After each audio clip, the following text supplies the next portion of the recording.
നല്ല ടേസ്റ്റിയും ഹെൽത്തി ആയിട്ടുള്ള അശോകപ്പൂ കൊണ്ടുള്ള ഒരു കുറുക്കുണ്ടാക്കിയാലോ. ഈ ഒരു കുറുക്കുണ്ടാക്കാൻ വേണ്ടിയിട്ട് കുറച്ച് ചേരുവകൾ മാത്രം മതി കേട്ടോ. വെറും നാല് ചേരുവകൾ മാത്രം മതി.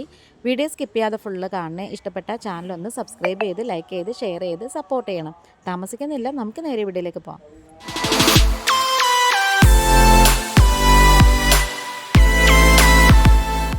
അപ്പോൾ ഈ ഒരു കുറുക്കുണ്ടാക്കാൻ വേണ്ടി എന്തൊക്കെ ചേരുവകളാണ് നമുക്ക് വേണ്ടതെന്ന് നോക്കാമേ. മധുരത്തിന് വേണ്ടിയിട്ട് ശർക്കരയല്ല, കരിപ്പട്ടിയാണ് എടുക്കുന്നത്. പിന്നെ അതുപോലെ തന്നെ അശോകപ്പൂ ഞാനിവിടെ വൃത്തിയാക്കി വെച്ചിട്ടുണ്ട്. പിന്നെ തേങ്ങാപ്പാൽ എടുത്ത് വെച്ചിട്ടുണ്ട്, നല്ല കുറുകിയ തേങ്ങാപ്പാൽ. പിന്നെ ഒരു 3-3.5 ടേബിൾ സ്പൂണോളം പച്ചരി കുതിർക്കാനായിട്ട് ഒരു 4-5 മണിക്കൂർ കുതിർക്കാനായിട്ട് വെച്ചിട്ടുണ്ട്. ഇനി നമുക്ക് മിക്സിയുടെ ജാർ എടുക്കാം. അതങ്ങനെ ഡ്രൈ ആയ ജാർ തന്നെ വേണമെന്നൊന്നുമില്ല, കാരണം നമുക്കിത് കരിപ്പട്ടി ചേർത്ത് അരച്ചെടുക്കാനുള്ളതാണ്. അപ്പോൾ നമുക്കിത് ഫുള്ള് മിക്സിയുടെ ജാറിലേക്ക് ഇട്ട് കൊടുക്കാമേ.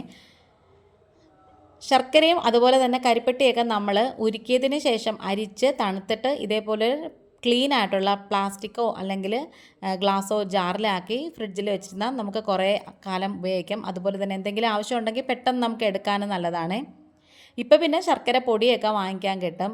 അങ്ങനത്തെ നമ്മൾ എത്രത്തോളം മധുരം വേണമെന്നുള്ളത് അവരവരുടെ ഇഷ്ടമാണ്. പക്ഷേ ഇതേപോലത്തെ കുറുക്കുകളും കാര്യങ്ങളൊക്കെ ഉണ്ടാക്കുമ്പോഴത്തേക്കും മധുരം കുറച്ച് മുമ്പ് നിൽക്കണം, അതാണ് നല്ലത്. പിന്നെ ഈ ഒരു കുറുക്കിന് വേണ്ടിയിട്ട് നെയ്യും അതുപോലെ തന്നെ നല്ലെണ്ണയോ അങ്ങനത്തെ സാധനങ്ങളൊന്നും ആവശ്യമില്ല. പിന്നെ പൂവും ഞാനിതേപോലെ ക്ലീൻ ആക്കി വെച്ചിട്ടുണ്ട്. നമ്മൾ എത്രത്തോളം അരി എടുക്കുന്നുണ്ടോ അതിൻ്റെ ഇരട്ടി ഭാഗം വേണം ഈ പൂവ് എടുക്കാനുള്ളത്, എങ്കിൽ മാത്രമേ അതിൻ്റെ ഗുണം നമുക്ക് കിട്ടത്തുള്ളൂ. അതുപോലെ തന്നെ ഈ മൊട്ട് എടുക്കരുത്, അതിനൊരു കയ്പ്പ് രസം വരും, അതുകൊണ്ടാണ്. ഈ ഒരു മുട്ടിന് കയ്പ്പ് രസം വരും. പക്ഷേ ആ മുട്ട നമ്മൾ കളയണ്ട, നമുക്ക് എണ്ണ കാച്ചാൻ നേരത്തൊക്കെ എടുക്കാൻ നല്ലതാണ്. ഇനി നമുക്കിതൊന്ന് അരച്ചിട്ട് വരാം. ഞാൻ കുറച്ച് കരിപ്പട്ടി ചേർത്തിട്ടാണ് ഇപ്പം അരച്ചെടുത്തേക്കുന്നത്. ഇതുപോലെ നല്ല മഷി പോലെ അരച്ചെടുക്കണേ. നമ്മുടെ പെൺമക്കൾ അല്ലെങ്കിൽ ഭാര്യമാർ അല്ലെങ്കിൽ സഹോദരിമാർ, അമ്മമാർ, സ്ത്രീകൾക്കൊക്കെ, എല്ലാ സ്ത്രീകൾക്കും അതുപോലെ തന്നെ യൂട്രസ് ഫലമായിട്ടുള്ള എന്തെങ്കിലും ബുദ്ധിമുട്ടുകൾക്കൊക്കെ ഏറ്റവും നല്ലൊരു കാര്യമാണ് ഈ അശോകപ്പൂ എന്ന് പറയുന്നത്. അതുപോലെ തന്നെ ശരീര സൗന്ദര്യം, ചർമ്മ സൗന്ദര്യത്തിനൊക്കെ ഏറ്റവും നല്ലതാണ്. അപ്പോൾ ഇതേപോലത്തെ പൂ കിട്ടുകയാണെന്നുണ്ടെങ്കിൽ ഉറപ്പായിട്ടും ഇതുപോലത്തെ ഒരു സിമ്പിളായിട്ടുള്ള കുറുക്കൊന്ന് തയ്യാറാക്കി നോക്കണം. ഇനി നമുക്കിതൊന്ന് നല്ലോണം ഒന്ന് നീട്ടിയെടുക്കണം. അപ്പോൾ കുറച്ചും കൂടി ഞാൻ കരിപ്പട്ടി ഒഴിച്ചു കൊടുത്തിട്ടുണ്ട്, കാരണം മധുരം നന്നായിട്ട് വേണം. പിന്നെ അതുപോലെ തന്നെ തേങ്ങാപ്പാൽ, കുറുകിയ തേങ്ങാപ്പാലും കൂടി ഇതിലേക്ക് അങ്ങ് ഒഴിച്ചു കൊടുത്തിട്ടുണ്ട്. ഇത് നമ്മൾ ഗ്യാസിൽ വെച്ചിട്ട് ഇതിങ്ങനെ മിക്സ് ചെയ്യാൻ നിൽക്കരുത്. കാരണം എന്ന് വെച്ചാൽ ഇത് കട്ടിയായിപ്പോൾ പെട്ടെന്ന് തന്നെ കുറുകി കിട്ടും. നമ്മൾ അപ്പത്തിനൊക്കെ കപ്പി കായ്ച്ചത്തില്ലേ, അതുപോലെ പെട്ടെന്ന് അങ്ങ് കുറുകി കിട്ടേ. അതുകൊണ്ട് തന്നെ നമ്മൾ ഗ്യാസിൽ വെക്കുന്നതിന് മുമ്പ് ഇതുപോലെ നന്നായിട്ട് മിക്സ് ചെയ്ത് യോജിപ്പിച്ചെടുത്തിട്ട് വേണം നമുക്കിത് ചെയ്യാനുള്ളത്. നമ്മളിത് പ്രസവിച്ച് കിടക്കുമ്പോഴും അതുപോലെ വയസ്സറിയിച്ചിരിക്കുമ്പോഴും ഒക്കെ ഇതേപോലത്തെ കുറുക്കുകളൊക്കെ നമ്മൾ പലതരത്തിലുള്ള കുറുക്കുകൾ ഉണ്ടാക്കി കൊടുക്കാറുണ്ട്.